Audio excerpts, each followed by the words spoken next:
Shalom, selamat pagi Bapak Ibu Saudara-saudara yang dikasihi oleh Tuhan Yesus Kristus.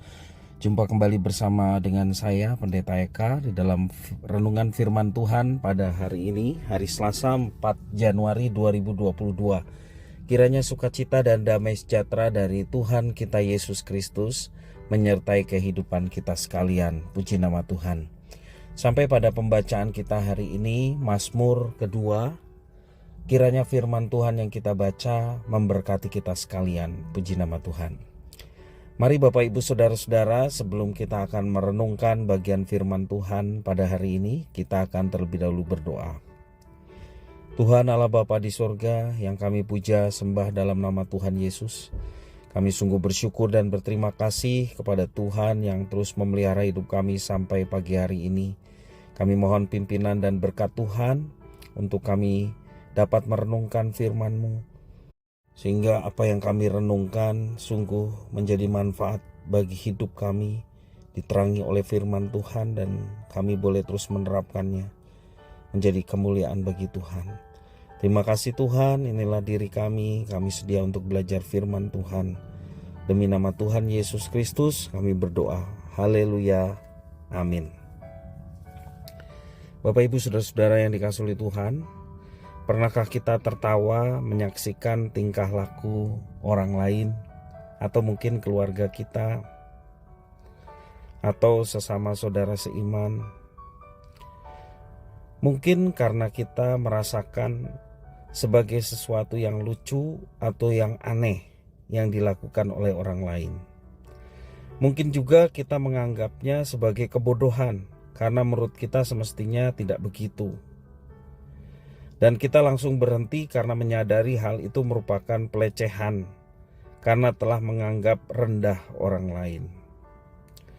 Nah Bapak Ibu Saudara, dalam pembacaan firman Tuhan hari ini kita menyaksikan bagaimana Allah menertawakan manusia.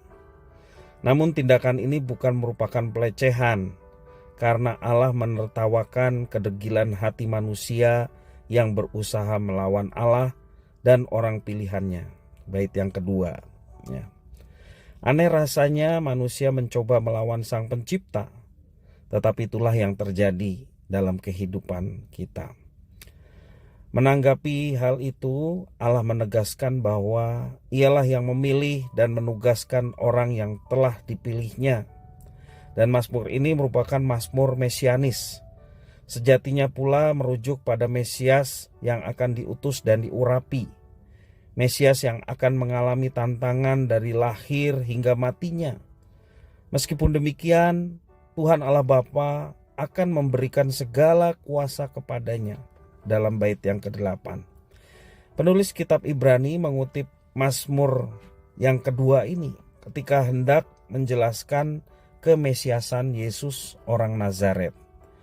Bapak Ibu Saudara bisa membaca di dalam Ibrani pasal 1 ayat yang ke-5, atau juga di dalam Ibrani pasal 5 ayat yang ke-5. Ini kutipan penulis Ibrani mengenai kemesiasan Yesus, ya. Karena itulah pemazmur mendorong para raja di bumi untuk bertindak bijaksana di hadapan Tuhan. Ayat yang 10 demikian mengatakan, para hakim pun didorong tidak hanya mendengarkan kata-katanya sendiri dalam mengambil keputusan dalam sidang pengadilan, tetapi sungguh untuk mendengarkan sabda Tuhan sendiri.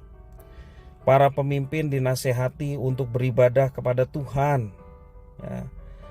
Itu berarti mereka harus mau mengakui dengan tulus keberadaan Tuhan Allah dan bersedia menyembahnya.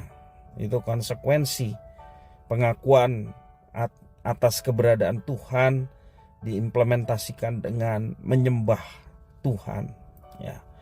Itu juga berarti sebagai pemimpin, ya, mereka harus bertindak adil. Bicara mengenai hakim, ya.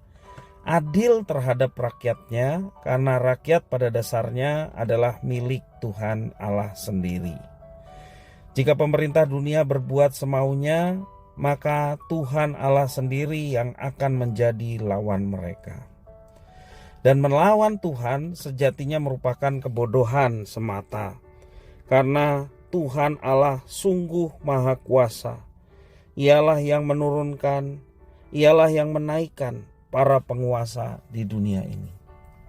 Nah, Bapak Ibu saudara-saudara yang dikasihi oleh Tuhan, kita bersyukur oleh karena kita boleh mendapatkan keselamatan dari Allah yang kuasa, dan semuanya ini sudah dipersiapkan Allah jauh sebelum Kristus datang.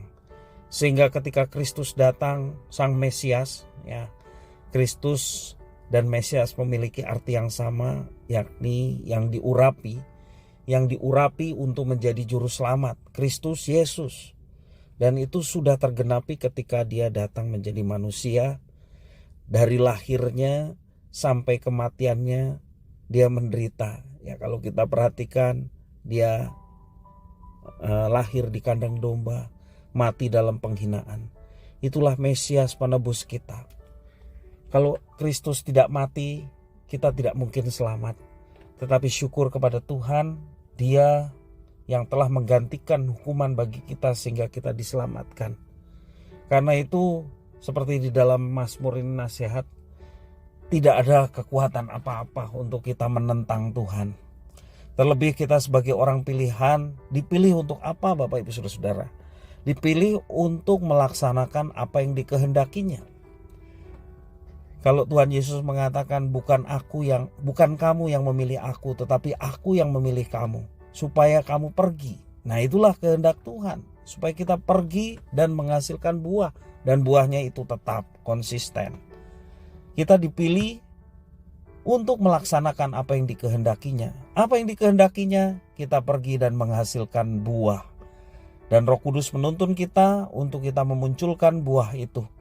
Sehingga itulah tugas kita. Kalau dunia seolah-olah melawan Allah, kita mesti memakluminya karena mereka belum mengenal Allah. Nah, kita sudah mengenal Allah, kita diberi tanggung jawab untuk menjadi berkat bagi mereka, sehingga sedapat mungkin banyak orang mengenal Tuhan, Sang Pencipta yang berkuasa, terlebih juga Tuhan yang berkenan menyelamatkan manusia melalui kemesiasan Yesus Kristus, ya. Karena itu Bapak Ibu Saudara-saudara yang dikasihi Tuhan, sungguh bersyukur kalau kita masuk bagian dalam rencana Tuhan. Mari kita pegang teguh itu sampai akhir hayat kita. Dan percayalah, ketika kita memegang teguh sampai akhir kehidupan kita, Tuhan sudah menyediakan mahkota kehidupan. Tuhan sudah menyiapkan sesuatu yang terbaik bagi setiap anak-anaknya yang bukan saja ditentukan untuk diselamatkan, tetapi telah tuntas melaksanakan tugas yang diberikan kepadanya. Sehingga kita mau mendengar, tak kala kita nanti mengakhiri kehidupan kita dan berjumpa dengan Sang Mesias, Allah yang Maha Kuasa, Dia mau berkata, well done, baik sekali perbuatanmu. Apakah kita mau mendengar hal itu? Akui Dia, keberadaannya sebagai Tuhan Allah yang Maha Kuasa, Tuhan Sang Penebus. Implementasinya adalah kita mau hidup dalam ketaatan sesuai dengan apa yang telah Tuhan perintahkan.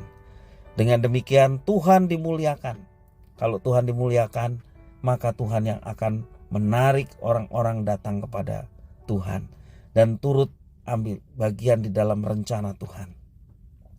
Kiranya firman Tuhan boleh memberkati kita sekalian. Mari kita berdoa. Tuhan Allah Bapa di surga yang kami puja sembah di dalam Yesus Kristus, kami sungguh bersyukur dan berterima kasih ya Tuhan untuk setiap kebaikan Tuhan yang boleh kami alami sampai pada pagi hari ini. Kami boleh bersama-sama merenungkan bagian firman Tuhan. Mampukan ya Tuhan untuk kami dapat menerapkannya. Kami mengakui keberadaan Engkau yang Maha Kuasa, terlebih Engkau yang telah menyatakan penebusan di dalam Yesus Kristus, dan kami sudah mengalami hal itu. Dan biarlah kami mau bertanggung jawab atas kehidupan kami, orang-orang yang telah Engkau tebus dengan hidup seturut dengan rencana dan kehendak-Mu. Mampukan kami Tuhan untuk kami menjadi anak-anak-Mu yang setia dan menyenangkan hati-Mu. Dan kami percaya Tuhan yang menyertai Engkau yang beri kemampuan untuk kami melaksanakannya. Terpujilah nama-Mu ya Bapa, demi nama Tuhan kami Yesus Kristus, kami sudah berdoa dan bersyukur kepada Bapa di surga. Haleluya. Amin.